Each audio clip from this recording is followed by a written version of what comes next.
अच्छा चलो मैं आपसे पूछूं, एक बात बताओ, देव योनि बड़ी है कि मनुष्य योनि बड़ी है?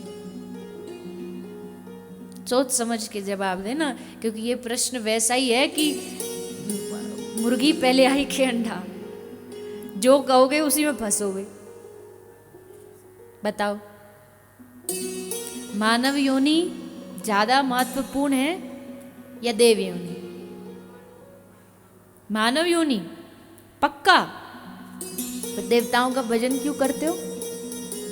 स्वर्ग प्राप्ति क्यों? मृत्यु के बाद स्वर्गीय फलाने फलाने क्यों?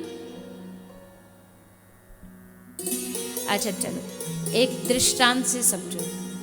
एक राजा जी ने अपने राज्य में घोषणा कर दी कि कल सब हमारा जन्मदिन है, तो सब आ जाना, प्रजा के लोग हम कुछ देना चाहते हैं सबको। तो पूरी प्रजा इकट्ठी हो गई, राजा जी का जन्मदिन, खूब बढ़िया माल मिलेगा। तो राजा जी ने कहा कि आज हम बड़े प्रसन्न हैं दिल से, आज हमारा जन्म हुआ है, तो हम एक चीज़ करना चाहते हैं। हमारे पास थोड़ी सी तो चांदी है और थोड़ी सी हमारे पास लोहा है, तो जिसको चांदी चाहिए सो चांदी ले जाओ, और जिसको लोहा चाहिए सो लोहा ले जाओ। अब ये मौका हमें मिल जाए तो क्या लेंगे, चांदी की लोहा? क्या लेंगे? चांदी लेंगे। चांदी पर सब टूट पड़े और देखते ही देखते सबरी चांदी खत्म, बच गया लोहा ही लोहा। तो जो बच गए लोग, उन्होंने सोचा चलो कुछ ना से तो यही सही, जो मिल जाए सो ही हाथ पड़ा, लोहा ही ले लेते। सो लोहा इकट्ठा करके घर ले गए। अब बताओ, फायदे में लोहे वाले हैं कि चांदी वाले हैं?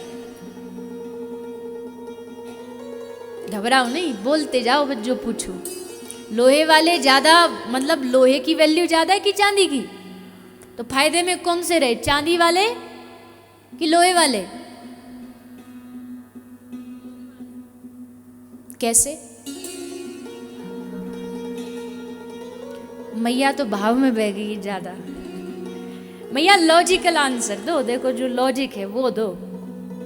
चांदी की वैल्यू ज्यादा है ना लोहे से, तो चांदी वाले ज्यादा फायदे में रहे। पर अब आता है ट्विस्ट, और ट्विस्ट क्या है? अगले दिन राजा जी ने फिर घोषणा करी, और घोषणा में क्या बोले राजा जी? बोले भैया हमको अभी अभी एक स्थान से, खजाने से एक पारसमणि मिल गई है। और पारसमणि क्या करती है? लोहे को सोना बना देती है। तो राजा जी ने कहा हमको पारसमणि मिली है, इसलिए जा जा के पास भी लोहा हो सो लेके आ जाओ और हम उसको सोना बना दें। अब बताओ, चांदी वाले फायदे में कि लोहे वाले? लोहे वाले। अब इसी से समझ लो, मानव शरीर लोहा है, देव शरीर चांदी है। चांदी ज्यादा महत्वपूर्ण है लोहे से। देव योनि मानव योनि से ज्यादा श्रेष्ठ है। देवताओं के पास शक्ति है, देवताओं के पास बल है, सब कुछ है। लेकिन जैसे पारसमणि मिली और पारसमणि मिलते ही लोहे को सोना बना दिया, वैसे ही देव योनि मानव योनि से श्रेष्ठ थी। लेकिन जैसे हमें श्रीमद् भागवत रूपी पारसमणि मिली और इस सत्संग से हम जैसे संपर्क में आए, वैसे ही हमारी जो वैल्यू है वो चांदी से बढ़ के सोना बनी। यानी अब मानव योनि श्रेष्ठ हो गई। अब देवता भगवान से मांग रहे हैं, हे प्रभु अहो अमीशाम किम कार्य शोभनम प्रसन्न एशाम स्वदित स्वयं हरि येर जन्म लब्धम नृषु भारताजिरे। देवता मांग रहे हैं कि हमें मानव बना दो, और मानव भी हमें कोई अमेरिका लंदन में मत बनाना, भारताजिरे, भारत भूमि के किसी कोने में हे प्रभु हमें मनुष्य बना दो। ये कौन मांग रहे? देवता मांग रहे हैं। देवगण कह रहे हैं प्रभु हमें मानव बना दो। क्या करोगे मानव बन के?